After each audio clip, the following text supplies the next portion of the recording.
হয় নমস্কাৰ, আপোনালোকে চাবলৈ আৰম্ভ হৈছে এনি খবৰৰ বিশেষ অনুষ্ঠান সাক্ষাৎকাৰ দ্বিতীয় খণ্ডৰ প্ৰথমটো সাক্ষাৎকাৰ। আৰু আমাৰ মাজত আজি উপস্থিত আছে অসম প্ৰদেশ যুৱ কংগ্ৰেছৰ প্ৰাক্তন উপসভাপতি ৰাকেশ চক্ৰৱৰ্তী ডাঙৰীয়া। আৰু মই প্ৰাক্তন শব্দটো এইবাবে কৈছোঁ, হয়তো আপোনালোকে গম পাইছে, অসমবাসীয়ে যোৱা দুদিন পূৰ্বে তেখেতে যি পদবী উপসভাপতি পদৰ পৰা তেখেতে বিদায় লৈছে, পদত্যাগ কৰিছে। মই পোনে পোনে ৰাকেশ চক্ৰৱৰ্তী ডাঙৰীয়ালৈ কেইটামান প্ৰশ্ন সুধিব বিচাৰিছোঁ, আৰু ৰাইজৰ যি প্ৰশ্নসমূহ আছে আমি সুধি ৰাইজক আমি জনাব চেষ্টা কৰিছোঁ। চক্ৰৱৰ্তী ডাঙৰীয়া, আমাৰ চেনেললৈ স্বাগতম। ধন্যবাদ জনালোঁ আপোনালোকক। আপুনি যি পদবী আছিল আপোনাৰ উপসভাপতি, আপুনি পদত্যাগ কৰিলে, কিহৰ বাবে কৰিলে বা কিবা পৰিকল্পনা আছিল নেকি আপোনাৰ?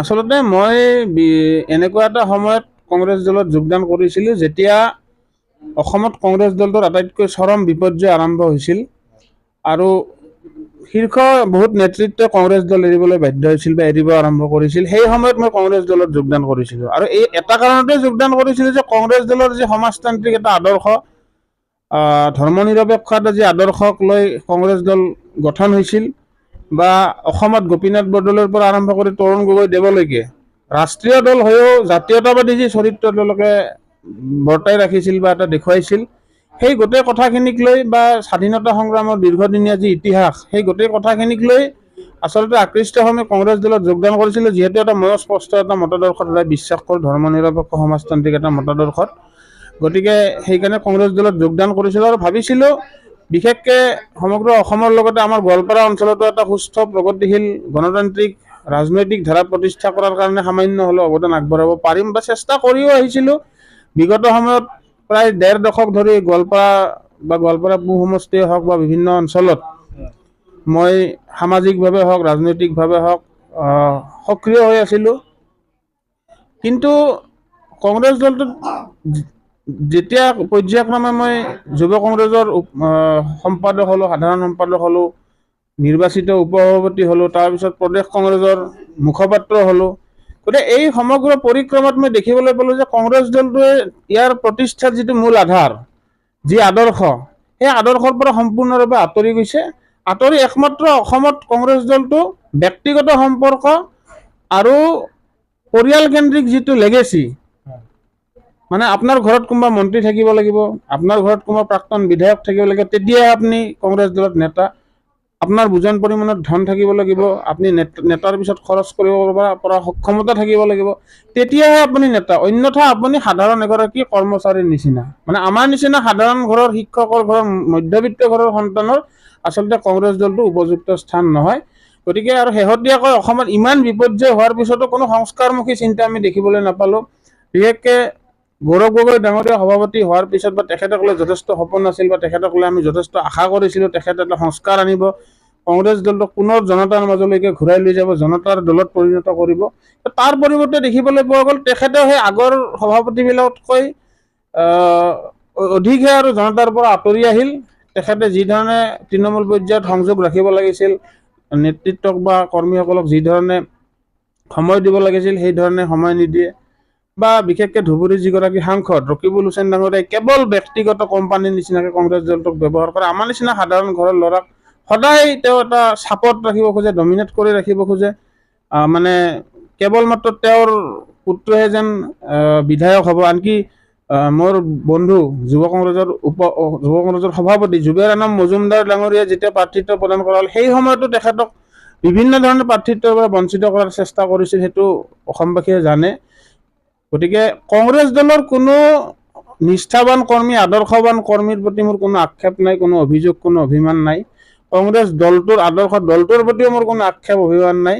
দলটোৰ প্ৰতিগৰাকী নিষ্ঠাবান কৰ্মী সতীৰ্থলৈকে মানে আপোচহীন যিসকল কৰ্মী এতিয়াও আদৰ্শক লৈ কংগ্ৰেছ দল কৰি আছে, প্ৰতিগৰাকীলৈকে শুভেচ্ছা আছে, আৰু আশা কৰিম কংগ্ৰেছ দলটোৱে নিজৰ নীতি আদৰ্শলৈকে ঘূৰি আহি প্ৰকৃততে জনতাৰ দললৈকে ৰূপান্তৰিত হ'ব। সেই আশাটো মই সদায় আশাবাদী।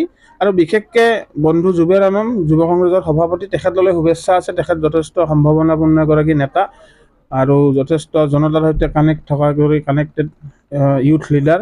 আৰু লগতে বাকী শীৰ্ষ নেতৃত্বৰ ভিতৰত প্ৰাক্তন বিৰোধী দলপতি দেৱব্ৰত শইকীয়াও যথেষ্ট এগৰাকী ব্যতিক্ৰম ব্যক্তি, তেখেতৰ জনতাৰ সৈতে সংযোগ বা তেখেতেও যথেষ্ট ডাউন টু আৰ্থ এগৰাকী লিডাৰ। গতিকে বাকী আৰু অন্যান্য বহুত তেনেকুৱা ভাল শীৰ্ষ নেতৃত্ব আছে, সকলোলৈকে মোৰ শুভেচ্ছা আছে। আৰু ৰাহুল গান্ধী ডাঙৰীয়াই যথেষ্ট বৰ্তমান জনতাৰ সৈতে যি ধৰণে কষ্ট কৰি আছে, ৰাহুল গান্ধী ডাঙৰীয়াৰ প্ৰতি শুভেচ্ছা আছে। কিন্তু ৰাহুল গান্ধী ডাঙৰীয়াই যি ধৰণে কষ্ট কৰি আছে, ৰাহুল গান্ধী ডাঙৰীয়াই যেনেকৈ তৃণমূল জনতাৰ সৈতে যোগাযোগ কৰি জনতাৰ মনৰ দুখ বুজি জনতাৰ সৈতে যেনেধৰণে তেখেতে ভাৰত জোড়ো যাত্ৰাৰ পৰা আৰম্ভ কৰি এটা দীৰ্ঘদিনীয়া পৰিক্ৰমাত তেখেতে জনতাৰ এগৰাকী নেতালৈকে ৰূপান্তৰিত হৈছে, ঠিক সেইধৰণে ৰাহুল গান্ধী ডাঙৰীয়াক সহযোগ কৰিব পৰাকৈ কংগ্ৰেছ দলটোত বাকী নেতৃত্বসকলে তেখেতক যেন পিছৰ পৰা সদায় টানি ধৰে। গতিকে তেখেতো ভাল নেতা, গতিকে শুভেচ্ছা সদায় আছে। কাৰো প্ৰতি মোৰ ব্যক্তিগত আক্ষেপ একো নাই, কাৰো প্ৰতি কোনো ব্যক্তিগত অভিমান নাই, কংগ্ৰেছ দলটোৰ ভাল হওক। কিন্তু অসমত নিৰ্দিষ্ট কেইগৰাকীমান নেতৃত্বৰ বাবে আজি কংগ্ৰেছ দলটো এই বিপৰ্যয়ৰ গৰাহত পৰিছে। গতিকে মই আশাবাদী ঠিক হওক। আৰু মই যিখিনি সময় কংগ্ৰেছ দলত থাকিলোঁ, মোক যিসকলে সহায় সহযোগিতা পৰামৰ্শৰে মোক সমৃদ্ধ কৰিলে, প্ৰতিগৰাকীলৈকে মোৰ কৃতজ্ঞতা আৰু শুভেচ্ছা আছে। আপুনি কিমান চনত যোগদান কৰিছিল কংগ্ৰেছ দলত? মই 2017 চনত যোগদান কৰিছিলোঁ, যেতিয়া কংগ্ৰেছ দল চৰকাৰৰ পৰা আঁতৰি আহি বিৰোধী আসনত আছিল, তেতিয়া মই কংগ্ৰেছ দলত যোগদান কৰিছিলোঁ। ৰিপুণ বৰা ডাঙৰীয়া সভাপতি আছিল সেই সময়ত। দীৰ্ঘ সময়ত মই ৰিপুণ বৰা ডাঙৰীয়াক পালোঁ, পিছত ভূপেন বৰা সভাপতি পালোঁ, পিছত গৌৰৱ গগৈ ডাঙৰীয়া সভাপতি পালোঁ, যুৱ কংগ্ৰেছতো বহুকেইজন সভাপতি পালোঁ। বহুতৰ সহায় সহযোগত আজি এটা পৰ্যায়ত কংগ্ৰেছ দলটো কৰি আহিছিলোঁ, কিন্তু যিটো আশা লৈ আছিলোঁ সেই আশাটো যেন মানে ক'ৰবাত থমকি ৰৈছে।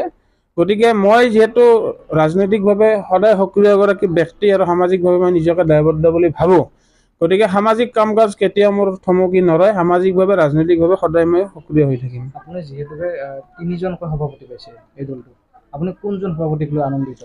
চাওক, মই এতিয়া ব্যক্তিগত তোলাচনীত কাকো তুলিবলৈ নাযাওঁ, কিন্তু মই এটা কথা প্ৰথমতে কৈছোঁ যে গৌৰৱ গগৈ ডাঙৰীয়াক লৈ সমগ্ৰ অসমবাসী বা কংগ্ৰেছৰ সকলো নেতাকৰ্মীৰ যিটো এটা বৃহৎ এটা আশা আছিল, এক্সপেক্টেশ্যন আছিল, সেই গোটেই বস্তুটো যেন সম্পূৰ্ণ ওলোটা ছবিখনে তেখেতে মানে ফুটাই তুলিলে। গতিকে তেখেতৰ পৰা যিখিনি পাব আছিল, তেখেতৰ পৰা যিখিনি আশা কৰিছিল, সেই আশাৰ মানে অনুৰূপ তেখেতে কৰিব নোৱাৰিলে। তথাপিও তেখেতৰ প্ৰতি মোৰ শুভেচ্ছা আছে, তেখেত এগৰাকী জনতাৰ নেতালৈকে ৰূপান্তৰিত হওক, শুভেচ্ছা সদায় আছে। যিহেতুকে আপুনি 17 চনতে জইন কৰিছিলে, আপুনি কি পদবীত আছিলে কংগ্ৰেছ দলত?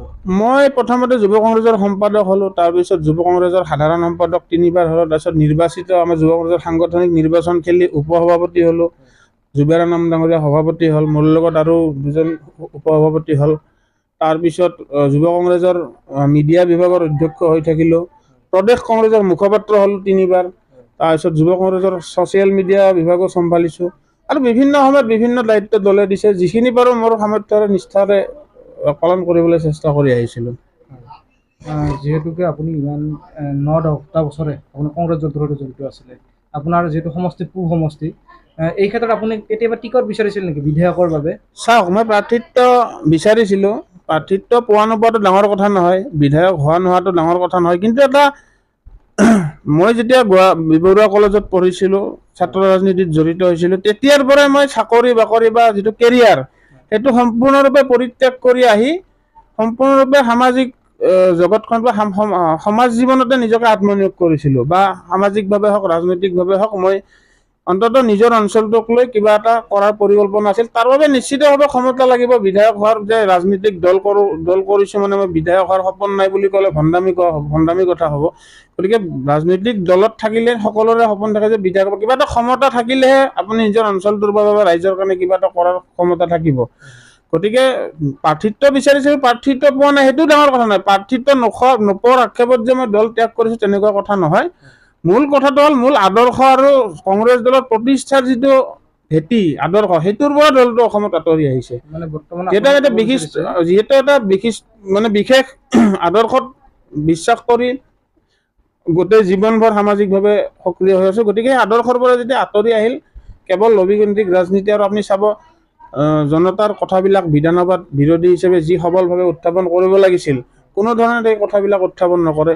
বিধায়কসকলে এতিয়া ৰাজ্যসভা নিৰ্বাচন হওক, ৰাষ্ট্ৰপতি নিৰ্বাচন হওক, ক্ৰছ ভোটিং কৰা আমি সকলোৱে গম পাওঁ। ক্ৰছ ভোটিং কৰাৰ পিছতো তেওঁলোকৰ ওপৰত কোনো ধৰণৰ ব্যৱস্থা গ্ৰহণ কৰা নহ'ল। AICCৰ ইনচাৰ্জ এগৰাকী সেই ৰাজ্যসভা আৰু ৰাষ্ট্ৰপতি নিৰ্বাচনত ইলেকশ্যন এজেণ্ট আছিল, তেওঁ জানে কোনে ক্ৰছ ভোটিং কৰিছে, কোনে কৰা নাই। কিন্তু আজি সেই ঘটনা হোৱাৰ 2-3 বছৰ হোৱাৰ পিছত এজন বিধায়কৰ ওপৰতো কোনো ব্যৱস্থা গ্ৰহণ নকৰিলে।